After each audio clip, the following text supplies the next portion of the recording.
पेपरला वाचला असेल, पीएमआरडीए, बारामती पीएमआरडीए मध्ये घेतोय आता, त्याच्यामधनं अधिकचा निधी मिळेल, शिस्त लागेल, कुठेही काही करून चालणार नाही. जसं प्लॅनिंग नियोजन महत्वाचं असतं.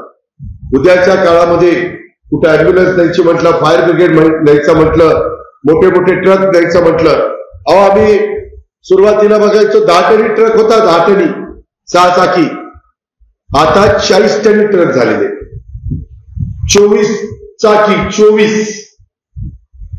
त्याचं तोंड तिकडे असतं, मागची बॉडी तिकडेच असते. ते वळलं तर पाहिजे, त्याच्या सुविधा करायला नको.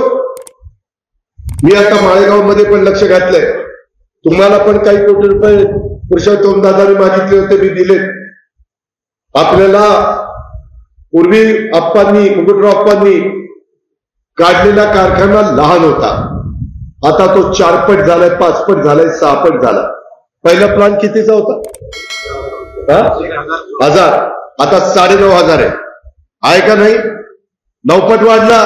बुवा माझ्याकडे लक्ष नाही, अलीकडे जरा द्या, माझ्याशिवाय काही खरं नाही.